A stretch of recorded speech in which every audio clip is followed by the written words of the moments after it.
1987 में लाहौर के शहर के किनारे एक पुराना घर था, सालों से खाली। उसकी खिड़कियां खौफनाक तरीके से दीवार पर खुली हुई, जैसे अंधेरा अंदर घूर रहा हो। लोग कहते थे कि ये घर मनहूस है।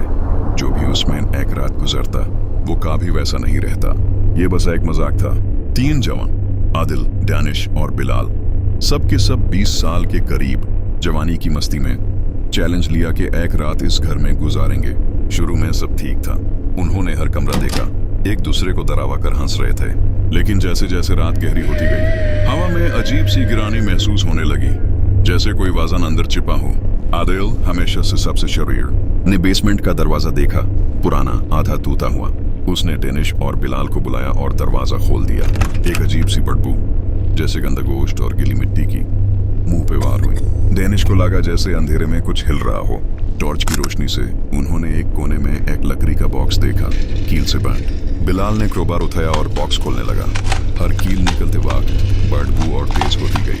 सांस लेना मुश्किल हो गया। जब बॉक्स फाइनली खोला तो उन्होंने देखा एक छोटा सा सुखता हुआ लाश, फाता पुराना कफन में लिपटा। दानिश ने टॉर्च चिरा दी, मगर इस बात से कोई फर्क नहीं पड़ा। कमरा किसी और चीज से रोशन हो गया। एक हल्के से चमक जो हवा से उतर रही थी। फिर एक आवाज टूटी हुई और दरवानी अंधेरे से निकाल कर बोली, तुमने मुझे क्यों दफनाया?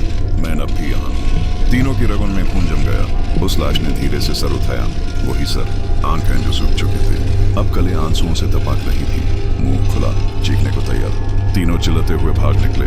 रास्ता नहीं मिल रहा था, बस आवाजें, अंधेरा और वो आवाज हर जगह। सुबह दानिश सड़क पर मिला, आंखें खोली हुई, मुंह से सिर्फ ये निकाल रहा था, वो आंखें बंद नहीं होती। बिलाल कभी नहीं मिला, जैसे जमीन निकल गई हो। आदिल को हॉस्पिटल ले जाया गया। वो कुछ कह नहीं सकता था, उसका दिमाग खत्म हो गया था। लोग कहते हैं वो घर अब भी वहां है, शहर के किनारे। बॉक्स तो बड़ा बैंड है, मगर हर रात अगर ध्यान से सुनो तो हवा में अब भी वो आवाज गूंजती है, तुमने मुझे क्यों दफनाया? मैं अब भी यहाँ हूँ।